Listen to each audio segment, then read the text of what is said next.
Hey everybody, Josh Sigurdson of World Alternative Media here, and we're joined by Sterlin Lujan, the communication ambassador for Bitcoin.com, and of course the founder of Psychological Anarchist.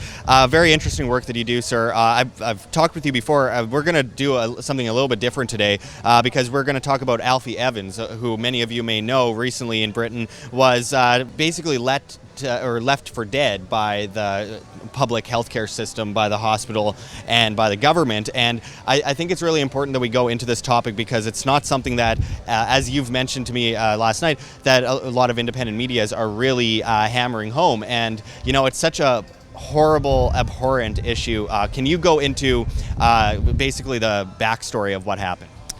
Yeah, sure. So Alfie Evans was about a 23-month-old toddler from the United Kingdom, and the situation really makes me livid because the poor child was having some neurological problems and was not in good health at all. The parents took him to a hospital. The hospital was Alfred Hayes, I think. You may have to look that up in retrospect. But anyway, they brought him to the hospital, and they couldn't diagnose him definitively, but they said that he probably has a neurodegenerative disorder, some kind of congenital genetic disease. But they didn't know for sure. They had no clue what might have been wrong with him. But he was in the hospital for about a year, and then after that year mark passed, the parents and the hospital staff and director got into an argument about how to continue his care. The hospital thought that he couldn't receive any more health. He couldn't benefit from any more health care, that basically he was going to die. At this point, he was already on life support, and the parents wanted a second opinion, and they wanted another type of treatment from another hospital. Well, this thing went all the way through the courts in the United Kingdom, up into the High Court, with the parents pleading to let them take their child elsewhere, get out of the United Kingdom and go. I think they were trying to seek medical help in Italy.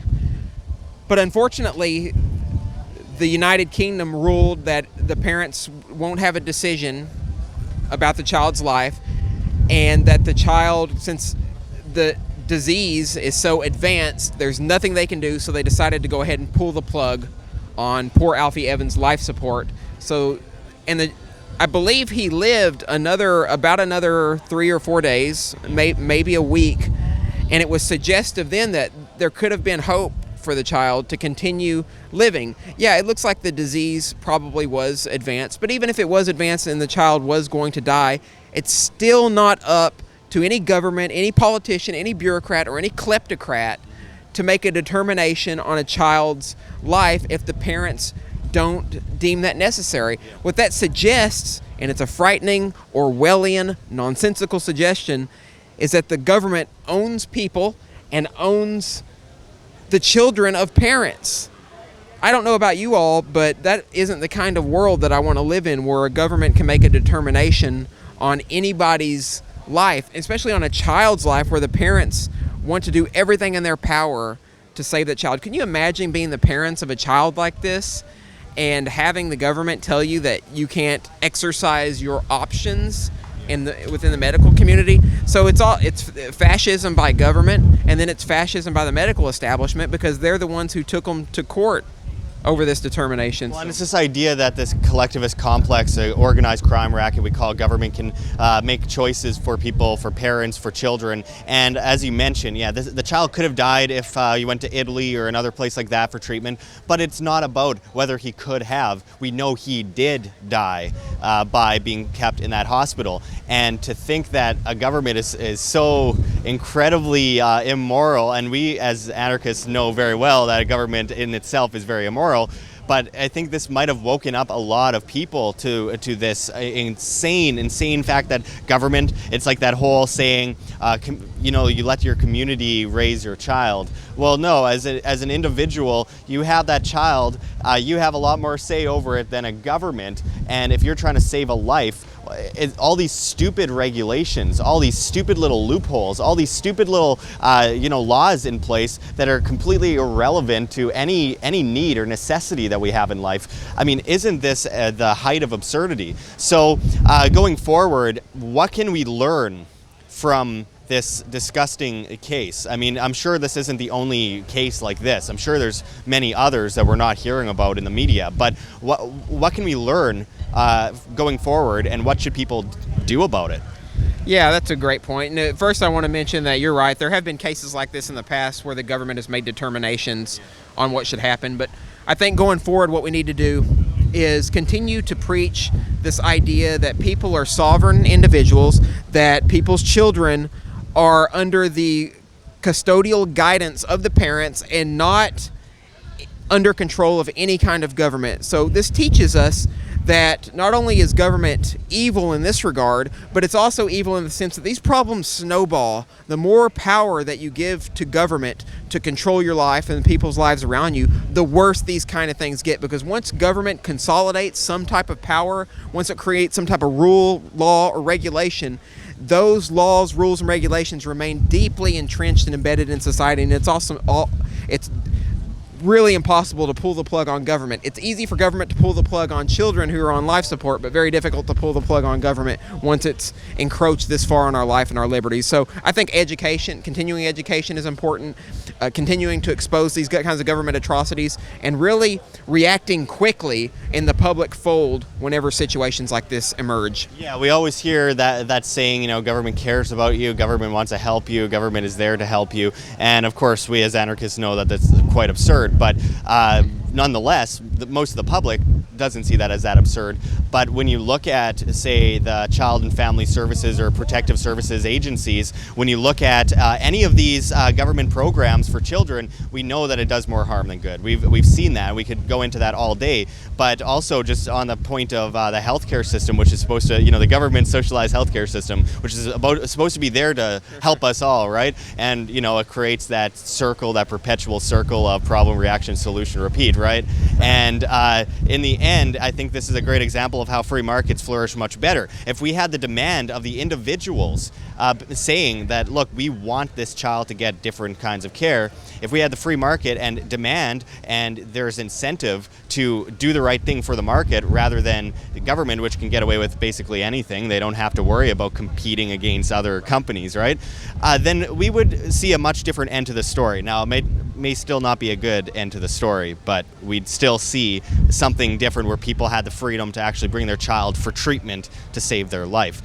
So I suppose what we could do is kind of just end this off in talking about government in general and how coercive it is and how much more prevalent and successful and necessary free markets are from government. The free market alternative to this horrible case and others around the world and health in general. So can you add to that if you can? Yeah, sure. So governments, by their nature, like I said, are evil. But let's go ahead and define government so people have a complete understanding. And not only am I going to use the term government, but I'm also going to use the term state or the state, and those terms can be interchangeable, but they can also mean different things to different people. But for the sake of argument, we're assuming that they're the same. So the Austrian school definition is simply a government is a small group of men or an organization of men that have a monopoly on the initiation of force over a large territorial region. So you see from the get-go, government under its proper definition is an entity that coerces people and uses violence to get its way. So it's all based on harm, based on coercion, and based on fear.